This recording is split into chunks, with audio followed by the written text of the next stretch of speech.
नमस्कार. आज आपण एम्प्लॉयबिलिटी स्किलमधील सर्वात महत्त्वाचा टॉपिक पाहणार आहोत. तो टॉपिक म्हणजे इंटरव्ह्यू. इंटरव्ह्यूला मराठीमध्ये मुलाखत असे म्हणतात. ITIतील विद्यार्थ्यांना ITI कोर्स पूर्ण केल्यानंतर ज्या महत्त्वाच्या टप्प्याला सामोरे जावे लागते तो टप्पा म्हणजे इंटरव्ह्यू. तर आज आपण इंटरव्ह्यू म्हणजे काय आणि इंटरव्ह्यू या शब्दातील प्रत्येक अल्फाबेटपासून सुरू होणारा त्याचा फुल फॉर्म आणि त्याच्याबद्दल थोडीशी माहिती आपण आज या टॉपिकमध्ये शिकणार आहोत. तर आता आपण मुलाखत या शब्दाची व्याख्या बघणार आहोत. मुलाखत ही एक अशी प्रक्रिया आहे की ज्यामुळे कंपनी त्यांच्याकडे काम मागण्यासाठी आलेली व्यक्ती आपल्या कंपनीसाठी काम करण्यास योग्य आहे की नाही हे ठरवते. मुलाखतीला उमेदवाराची बुद्धी, एकूण क्षमता काय आहे हे पाहण्यासाठी मुलाखत घेतली जाते. आता आपण इंटरव्ह्यू या शब्दातील प्रत्येक अल्फाबेटचा फुल फॉर्म आणि त्याच्याबद्दल थोडीशी माहिती बघणार आहोत. पहिला फुल फॉर्म आहे आय म्हणजे इन्साइट इंटू पर्सनॅलिटी, व्यक्तिमत्वाचा परिचय.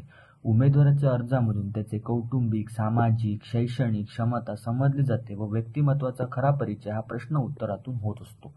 दुसरा अल्फाबेट आहे एन म्हणजे नीड, गरज. उमेदवार कसा आहे व त्याला नोकरीची कितपत गरज आहे हे सुद्धा प्रश्न उत्तरातून समजते. तिसरा अल्फाबेट आहे टी म्हणजे टेन्सिटी, चिकाटी. उमेदवार नोकरीमध्ये किंवा काम करण्यामध्ये कितपत चिकाटी दाखवतो याचा अंदाज सुद्धा मुलाखतीतून येत असतो.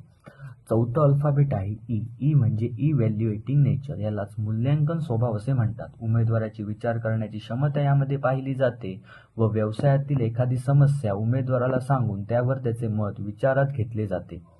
पाचवा अल्फाबेट आहे रिॲक्शन टू प्रेशर, दबाव सहन करण्याची क्षमता. उमेदवार प्रतिकूल परिस्थितीत धोका पत्करू शकतो का व स्वतंत्र निर्णय घेऊ शकतो का याचा तपास सुद्धा मुलाखतीत केला जातो. नंतरचा अल्फाबेट आहे व्ही म्हणजे विजन. उमेदवाराला त्याचे विजन विचारले जाते. त्यानंतरचं अल्फाबेट आहे आय म्हणजे इमॅजिनेशन, कल्पनाशक्ती. उमेदवाराची प्रतिमा सर्वव्यापी आहे व त्याचा उपयोग आपल्या व्यवसायात कसा करून घेता येईल याचा शोध कंपनी घेत असते. नंतरचा अल्फाबेट आहे ई म्हणजे एन्ड्युरन्स, सहनशक्ती. उमेदवाराची सहनशक्ती ही मुलाखतीच्या ठिकाणी तपासणे फार गरजेचे असते.